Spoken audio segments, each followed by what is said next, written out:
ഇന്ന് തന്നെ ഡൗൺലോഡ് ചെയ്യൂ. കാണൂ നിങ്ങളുടെ ഫേവറേറ്റ് ഷോസ്. കാണേണ്ട കാഴ്ചകൾ കാണേണ്ട പ്രായത്തിൽ കണ്ടു തീർക്കുക എന്നാ വേണം. അല്ലാതെ കുറെ കാലം കഴിഞ്ഞ് രാമനാമം ജപിക്കേണ്ട പ്രായത്തില് ടൂറിനിറങ്ങിയിട്ട് കാര്യമുണ്ടടാ. ഇതാ ഞാൻ പറയുന്നത്. ഈ പറയുന്ന കാര്യങ്ങളൊക്കെ ഞങ്ങൾക്ക് നന്നായിട്ട് മിസ് ചെയ്യുന്നുണ്ടെന്ന്. ഞാൻ ദേ ഇവിടെ ഒരാൾക്ക് കൊടുക്കാം. ഹലോ മുത്തശ്ശി. എങ്ങനെയുണ്ട് മോളെ ആദ്യത്തെ യാത്ര?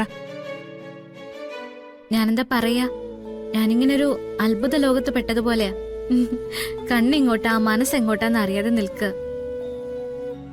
നല്ല രസമുണ്ട് മുത്തശ്ശി ഇവിടുത്തെ കാഴ്ചകളൊക്കെ കാണാൻ. പിന്നെ നമ്മുടെ കൂടെയുള്ള ആൾക്ക് എല്ലാം മുൻപരിചയം ഉണ്ടല്ലോ. അതെ, കെട്ടിയോമാരും കുട്ടിക്കുരങ്ങന്മാരും ഒരുപോലെയാ. അപ്പൊ പിന്നെ എന്താ വേണ്ടേ? ആവുന്ന സമയത്ത് ആകാവുന്ന അത്രയും കാഴ്ചകള്, പോകാവുന്ന അത്രയും നാടുകള് കറങ്ങി കാണണം. മുത്തശ്ശി മുത്തശ്ശനെ കൊണ്ട് എങ്ങനെയൊക്കെ ചെയ്യിച്ചിട്ടുണ്ടോ? ആ, ഞങ്ങളുടെ കഥ പറയാനാണെങ്കിൽ കൊറേ ഉണ്ട്. അതിപ്പോ ഫോണിൽ പറഞ്ഞാലൊന്നും തീരില്ല. സൗകര്യം പോലെ നീ എന്റെ അടുത്ത് വന്നിരിക്കുമ്പോ ഞാൻ പറഞ്ഞുതരാം. ആ മോനെ വരണേ. മുത്തശ്ശി ഞാൻ സ്പീക്കറിലിടാം. ആ പറഞ്ഞോ. എന്താ മുത്തശ്ശി? വേറൊന്നുമല്ല, പ്രിയങ്കയുടെ കാര്യം പറയാനാ. അവളെന്തെങ്കിലും കുഴപ്പമുണ്ടാക്കിയോ? അതോ ആരെങ്കിലും ദ്രോഹിച്ചോ? ഞങ്ങൾ രണ്ടുപേരും കൂടെ പോകുന്നത് സഹിച്ചിട്ടുണ്ടാവില്ല.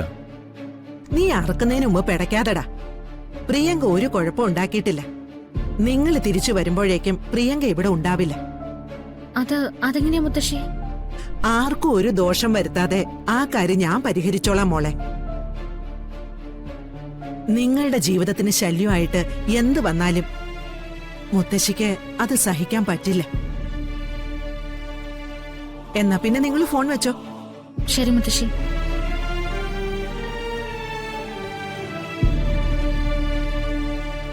മുത്തശ്ശി എങ്ങനെ പ്രിയങ്ക ഒഴിവാക്കാൻ പോകുന്നത്?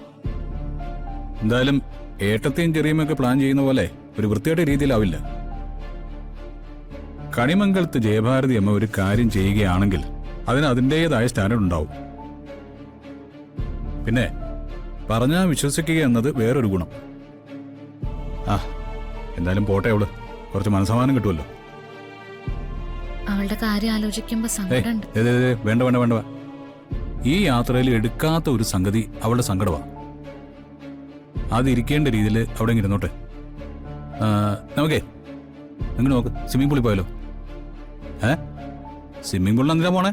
കുളിക്കാൻ. അയ്യോ ഞാനൊന്നുമില്ല. അതെന്താ? അതിനകത്തൊക്കെ ഇടുന്ന പെണ്ണുങ്ങളുടെ ഡ്രസ്സ് കണ്ടിട്ടില്ലേ? എന്നെ കൊണ്ടുപോയ. അതെ, ഇട്ടാ വലിയ കുഴപ്പമൊന്നും ഉണ്ടാവില്ല.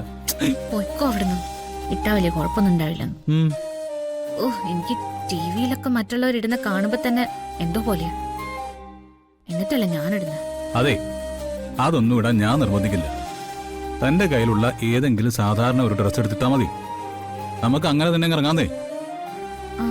അങ്ങനെ ഇറങ്ങാൻ പറ്റോ? പിന്നെ ഇനി അതിനെന്തെങ്കിലും സ്പെഷ്യൽ പെർമിഷൻ വേണമെങ്കിൽ അത് ഞാൻ വാങ്ങിച്ചോളാം.